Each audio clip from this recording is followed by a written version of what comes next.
फुलवारी studio की तरफ से डॉक्टर नीता सिंह आज हमारे बीच में एक ऐसे कवि का इंटरव्यू मैं ले रही हूँ जो फुलवारी का फूल है, समझ लीजिए। बहुत ही प्यारा कवि है और मेरे सबसे पसंदीदा कवियों में से एक है। इसकी कविताएं मैं बहुत बार सुनती हूँ और बहुत पसंद भी करती हूँ। और ये मेरा छोटा भाई भी है और जो रायबरेली जिले से आते हैं, सौरभ शुक्ला जी, जो अभी आपको स्वयं अपना परिचय बताएंगे और ये पेशे से शिक्षक भी हैं। तो मैं सौरभ जी नमस्कार। और मैं आपसे क्वेश्चन ये करती हूँ कि आप दर्शकों को अपने बारे में कुछ पहले बताइए। फुलवारी स्टूडियो के सभी दर्शकों को मेरा नमस्कार। मैं सौरभ शुक्ला, कलम कमंडल और कृपाण के धनी बैसवारी की धरती से आता हूँ और आज फुलवारी स्टूडियो के माध्यम से, इस वीडियो के माध्यम से आप सभी के बीच में रूबरू हुआ हूँ। मूलतः मैं एक ग्रामीण परिवेश से आता हूँ और पेशे से अध्यापक हूँ। साथ ही साथ साहित्य के क्षेत्र में एक गीतकार के रूप में परिचय देता हूँ।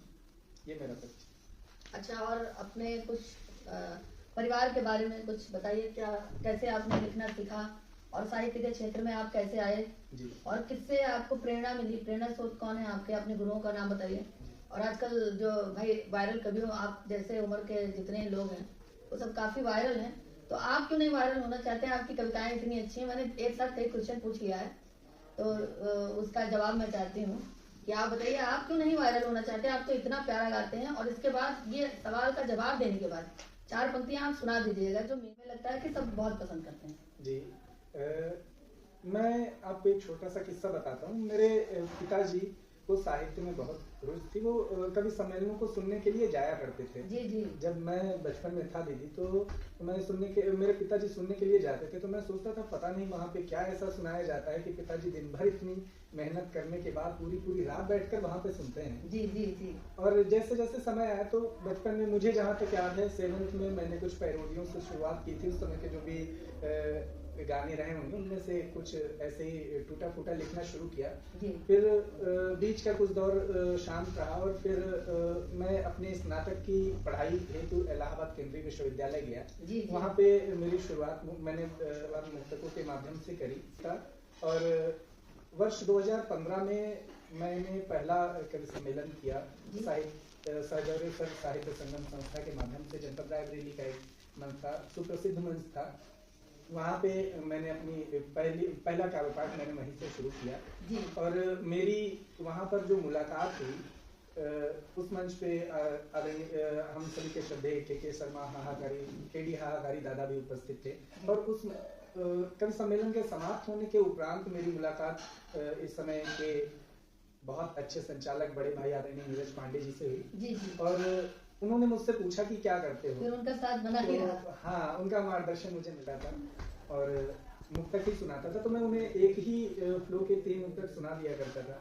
तो उन्होंने एक दिन मुझे डांटते हुए कहा कि मैं गीत कहता हूँ और तुम मुक्तक सुनाते। तो मैंने कहा कि दादा गीत ही तो सुना रहा हूँ। तो उन्होंने कहा नहीं, इसमें एक मुखड़े की कमी है। और उन्होंने जो भी उसका ड्राफ्ट था मुझे बताया।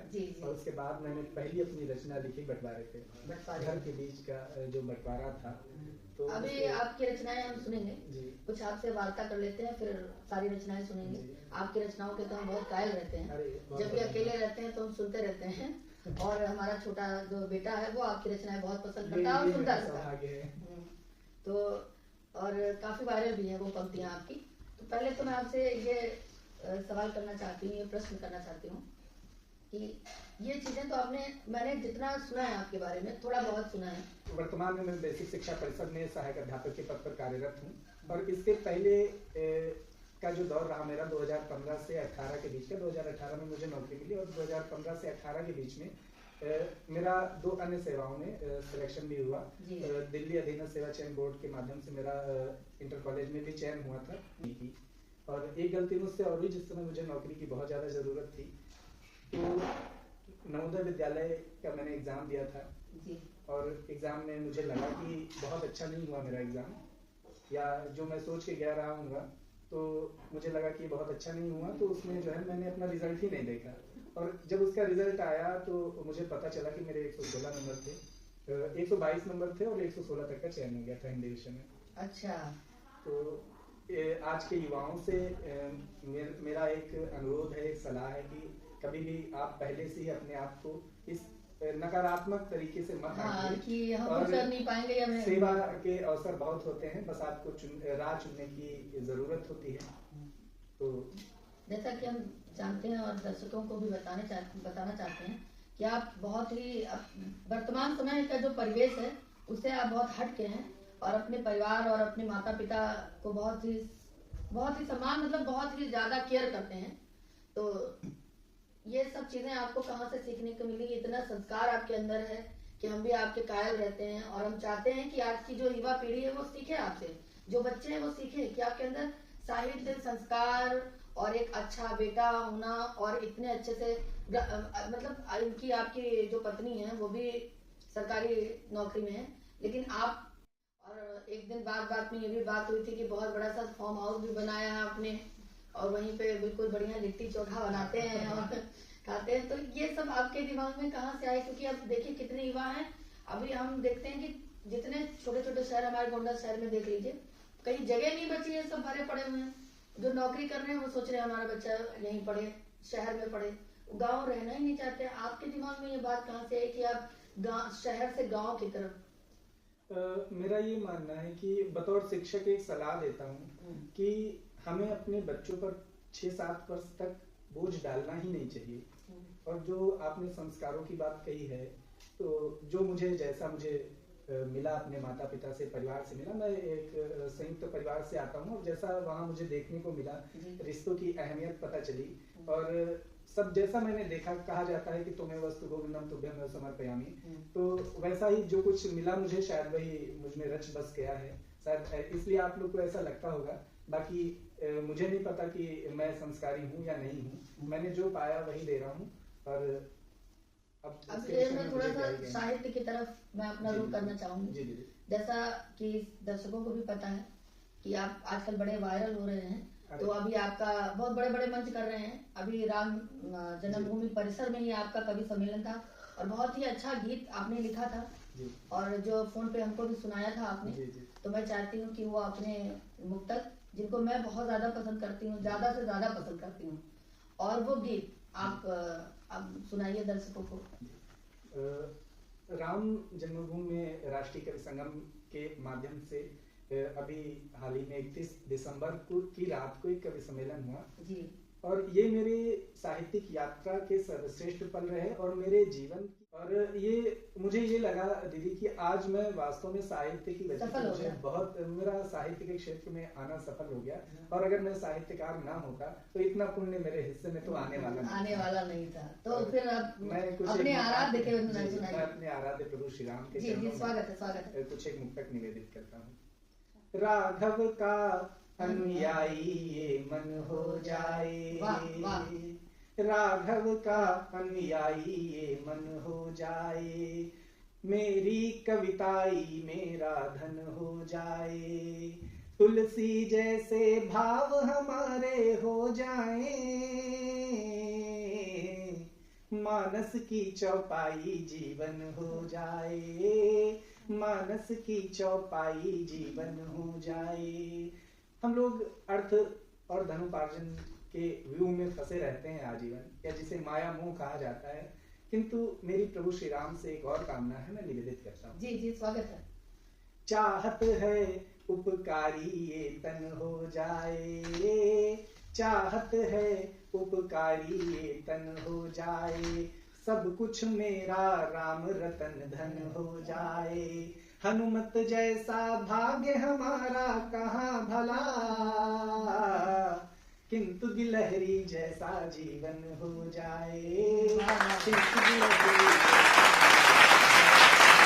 और सबके अपने अपने विचार हैं। कई कथानक मिलते हैं कि प्रभु श्री राम वन इसलिए गए, प्रभु श्री राम वन इसलिए गए। मेरे मन में एक विचार आया, मैं आपके समक्ष मुक्तक के माध्यम से कि काम क्रोध मद लोभ हराने निकले हैं, काम क्रोध मद लोभ हराने निकले हैं, पाप पुण्य का ज्ञान कराने निकले हैं, नौका से जाना तो सिर्फ बहाना था,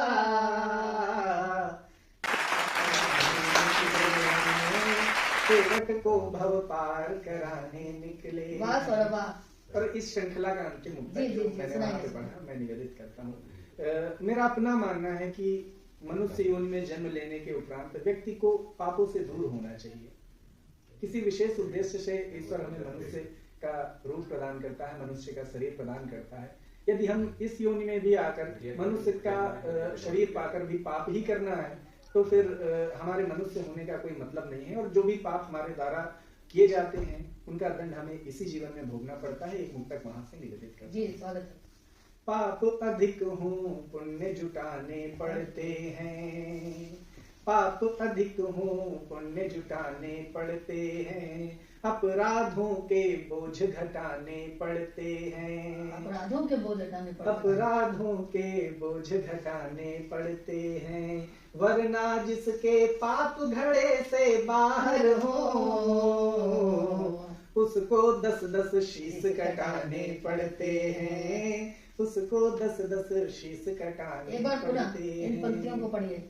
पाप अधिक हो पुण्य जुटाने पड़ते हैं, अपराधों के बोझ घटाने पड़ते हैं, वरना जिसके पाप घड़े से बाहर हो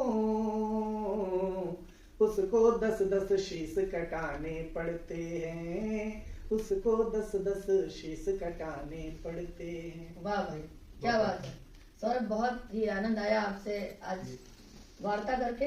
मुझे और आपसे भी मिलकर मेरा भी सौभाग्य है कि आज फुलवारी स्टूडियो के माध्यम से मुझे देश की जनता से और सभी साहित्यकारों से मिलने का अवसर प्राप्त हुआ।